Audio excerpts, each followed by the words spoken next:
Hi guys, welcome back to Fab Reviews. Now the next product we're going to review today is the DJI Osmo Mobile 6. I grabbed this one from Amazon. The link of this one should be below. And let's see what do we get with this. This is the, I believe this is the latest version. And this one works, this is in this box we're going to get all these things. There's a slightly cheaper version as well, with which you get slightly lesser things, but let's see how this one works out. And let's hope it is compatible with our Magic 7 Pro, on which I'm making this recording. Okay, so let's open this up now. Let's see, where's the points to open? I don't like a messy opening, as you guys know. I believe it will open from these sides, this and this. Let's see, let me cut these open. And then we're going to open the box in front of you guys. Okay, that's been unlocked. There we go. Let's open this up.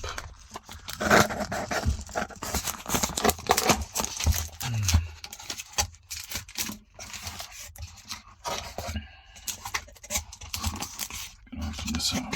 Pull the tray out. Fancy.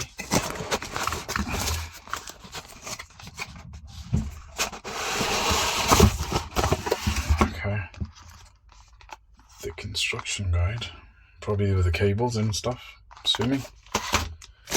Nothing else in the box. Here we go.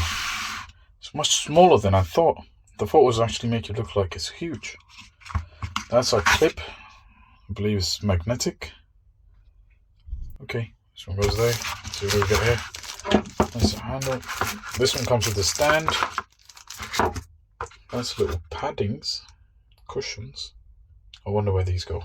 I'll find out. Highly likely around the phone over these corners, just in case I want extra support on this. And I think this one's flexible. Yep. Okay, let's open this up. What do we get with this? Okay. This is the reason why I bought this, so I don't have to record on one hand. Hopefully this will make my life easier and help me put extra shots around. I went for the grey colour. Just looks like grey is the one these days. So yeah, pretty smooth. That's, I believe, our zoom. That's to make it go left and right, forward and back. Some functions to take a photo, to flip the thing so the thing just flips the sides. We're going to give you a proper demo, and I believe that's where this goes. This one's rubberized, so it gives you a grip. Even this has a rubber underneath, so that's to make sure that this pivot or the stand actually stays there. Let's get this. These are the stands. So this one screws at the bottom right there. Stand open. Okay, it's like a tripod. Okay, this thing reminds me of that game, Death Stranding, I believe. That's it. So it's like this, all like this. Or you can open it up even all the way. That's where the stand comes up. You can't really stand it any other way. So it just goes like this. This one goes there, spin it around. There we go. This thing does need some charging, I'm assuming. Works. There we go. USB-C. There we go. Full battery. Amazing. Okay. So that's the power. I believe I need to download the app, and then the app then synchronizes with this thing, and that's when it starts working. So I'm going to download the app, tell you guys how it works. Something there as well, something to click. Yeah, let's test it out once it's ready. Okay, I'm going to download the app and walk you guys through how the app works, and then we're going to take it from there. Just to add to it, I open the box again to find it comes with a bag and the instructions are in there. So we're going to download this app now and see how it works. Okay. Alright guys, we're live. You're supposed to basically turn this around and push it down and then turns it off. So turn it around, pull it back up, and the device is live. So there we go. That's how it functions. I believe the settings should work once it's actually live. Alright guys, whilst the setup is done, the bag is sorted and everything, and you saw how the gimbal actually opens up. So you know, this is the part that's got strong magnet on it. So what you do is you just snap onto it. It just clips on. There we go. Just clips on really strong, by the way. Super sturdy, and I believe that's why it's quite magnetic. And another amazing thing is, like, you could extend the neck of this, and that's where we get our zoom stand, or what do you call it, higher tripod. And then this one goes all the way to the top. Here we go. There we go. This one's quite tall, to be honest. There. You guys can see. Pretty big. Yeah. This comes in handy when you're like kind of like doing your recordings like this, or you're making a vlog or something. And yeah, handy piece of kit. I think most vloggers should actually invest in this, or most people on YouTube should invest in this thing. Makes life easy.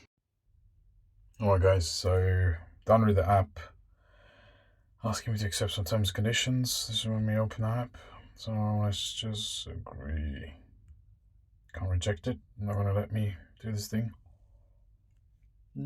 Data analysis, blah blah blah. Nope, do not consider. Can't give you data. It's gonna turn on some nearby field communication. Connect to device and enter camera view. Okay. Okay.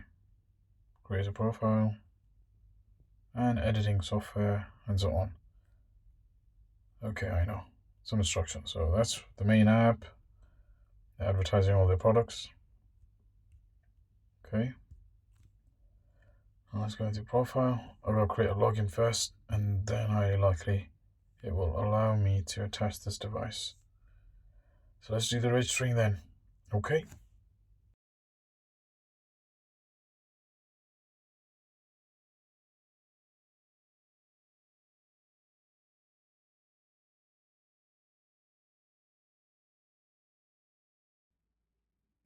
Okay, so this is where you press the button, and that's the gimbal recenter button. If you double press this button, it actually kind of like, recenters the thing. If you press this trigger 2 times, it actually does exactly what I was explaining there. Now, this is where you actually draw a map, or you select the object which you want the tracking to work with. So you can actually select the item there, and now the tracking starts. As you can see, my hand is going up and down. The tracking works. Now you can switch into photo mode as well by pressing this button 3 times, which is the other button right underneath the power button. It's got 2 circles on it.